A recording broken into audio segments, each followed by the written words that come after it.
गोपालगंज में 19वें राउंड तक भारतीय जनता पार्टी आगे चलती है। अचानक खबर आती है कि किसी कारणवश काउंटिंग रुक गई है और उसके बाद 20वें राउंड का रिजल्ट कुछ देरी से आता है और फिर वहां पर पता चलता है कि राजद ने खेल कर दिया। मतलब कि राजद प्रत्याशी भाजपा से आगे निकल गए और 20वें राउंड की गिनती आने के बाद अब राष्ट्रीय जनता दल वहां पर भाजपा को पछाड़ चुकी है। राजद के मोहन प्रसाद गुप्ता वहां से लीड ले चुके हैं, मतलब कि आगे चल रहे हैं और अब जो कुसुम देवी है भाजपा की वो पिछड़ गई हैं। हालांकि पिछले कई राउंड से वो आगे थी, लेकिन 20वें राउंड में आकर अचानक राजद के मोहन गुप्ता आगे निकल गए और अब कहा जा रहा है कि वहां पर लड़ाई एकदम दिलचस्प है, कुछ भी हो सकता है। बाकी नमस्कार, मेरा नाम है मोहित कुमार सिंह और आप जनता जंक्शन देख रहे हैं। सबसे पहले बैलेट पेपर से शुरुआत होती है। गोपालगंज में बैलेट पेपर में 17 वोट से मोहन गुप्ता आगे रहते हैं। इसके बाद जो होता है कि पहले राउंड की गिनती, वहां पर भी मोहन गुप्ता बाजी मार जाते हैं। इसके बाद जैसे जैसे गिनती आगे बढ़ती है, कुसुम देवी मोहन गुप्ता से आगे निकल जाती हैं। वहां पर राजद को एक प्रकार से कह लीजिए कि झटका लगता है कि अब राजद गोपालगंज में पिछड़ती चली जाएगी। इसके बाद से आकर राजद के जो मोहन गुप्ता है, जो मार्जिन था मतों का उसको मेकअप करते हैं, मतलब कि उसको मैनेज करते हैं। जो मतों का अंतर था वो कम होता है। इसके बाद 19वें राउंड तक की गिनती में भाजपा फिर भी आगे रहती है।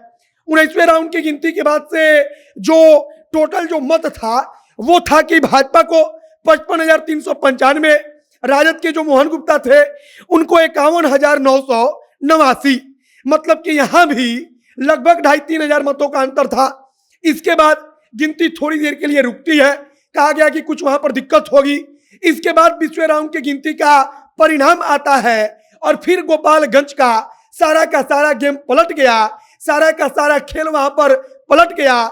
जो भाजपा वहां पर लगातार आगे चल रही थी और लग रहा था कि कुसुम देवी भाजपा की जो उम्मीदवार हैं वो चुनाव जीतेंगी, उनके शायद अब उनसे आगे मोहन गुप्ता कभी नहीं निकल पाएंगे।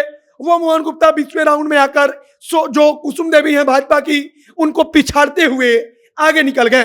20वें राउंड के बाद भारतीय जनता पार्टी की कुसुम देवी 57,727 वोट के साथ दूसरे नंबर पर है।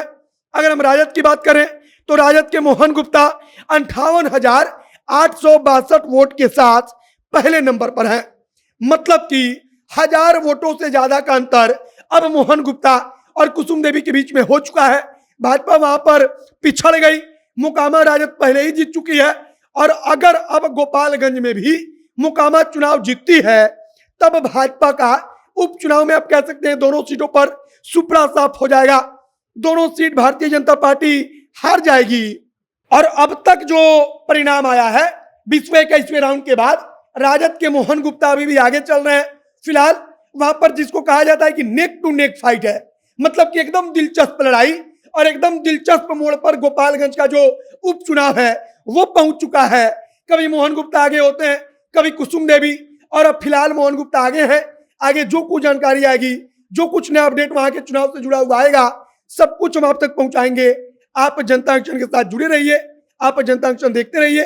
फिलहाल इस वीडियो को शेयर कीजिए। इसको यहीं पर समाप्त करते हैं। कैमरे पीछे घंटे से हम खड़े हैं और मैं मोहित कुमार सिंह। बहुत बहुत धन्यवाद।